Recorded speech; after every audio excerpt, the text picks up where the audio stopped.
नमस्कार मित्रांनो, जय शिवराय. मी सुरेश माळी. मी आलो आहे आज कोकणात दापोलीला कर्दे बीचवर. मी जाणार आहे केशवराज मंदिरला. हे मंदिर दापोली तालुक्यातील आसूद या गावी आहे. दापोली ते आसूद 7 किलोमीटर आहे. मित्रांनो, मंदिराच्या समोर गोमुखातून पाण्याची धारा वाहताना दिसली. हे पाणी समोरच्या डोंगरावरून दगडी पाटातून 12ही महिने वाहते. मित्रांनो, केशवराज मंदिर हे फार पुरातन पांडवकालीन असून सुमारे 5000 वर्षापूर्वीचे भगवान श्री विष्णूंचे जागृत देवस्थान म्हणून प्रसिद्ध आहे. मित्रांनो, 5 पांडवांनी एका रात्रीत हे मंदिर बांधले आहे.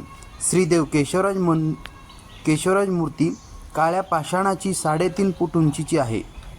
शंख, चक्र, पद्म, गदा अशी आयुधे आहेत. मित्रांनो, मंदिराला जाणारी वाट उंच उंच नारळी सुपारीच्या बागामधून जाते. मित्रांनो, वाट्यातून जात असताना पक्ष्यांचा आवाज किलबिलाट, शांत आणि हिरवीगार वनराई पूर्णपणे अनुभवता येते.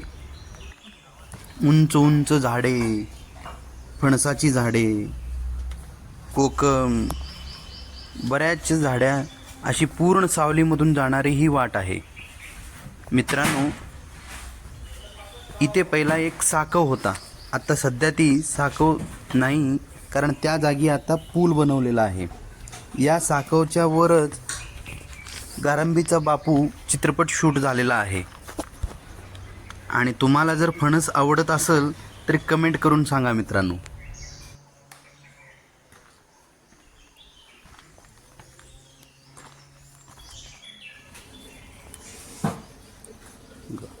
केवढी मोठी झाडे आहेत. हे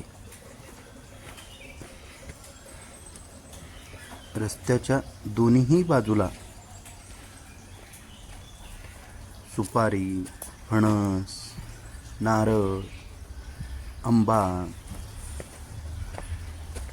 कोकम अनेक प्रकारचे फळझाडी इथे दिसतील तुम्हाला. हे बघा सुपारी मित्रांनो.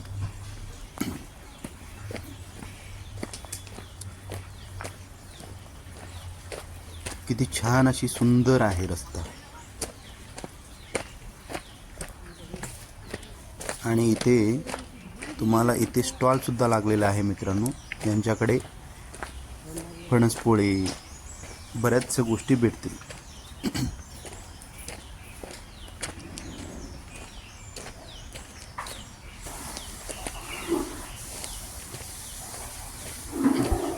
हा जेवढा मंदिराला जाण्यासाठी रस्ता आहे, पूर्ण दोन्ही बाजूला अशीच रस्ता वरपर्यंत कडपर्यंत आहे.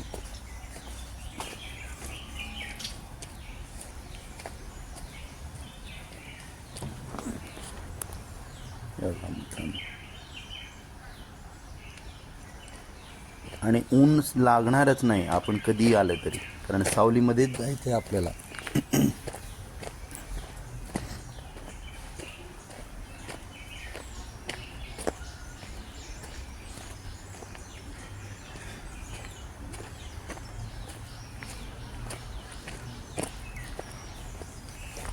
साधारणतः गाडी पार्क करून गेल्यानंतर एक अर्धा तासाचा ट्रेक आहे.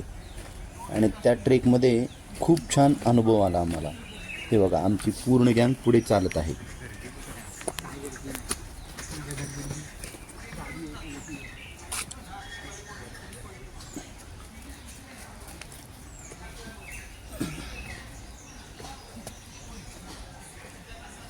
असे वाटते काही वेळेला हा वाटच संपू नये, एवढं सुंदर अशी वाट आहे.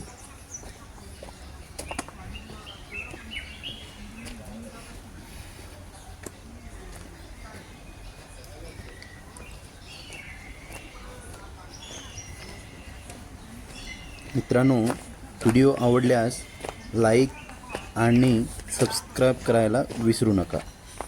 चला तर भेटूया पुढच्या व्हिडिओमध्ये.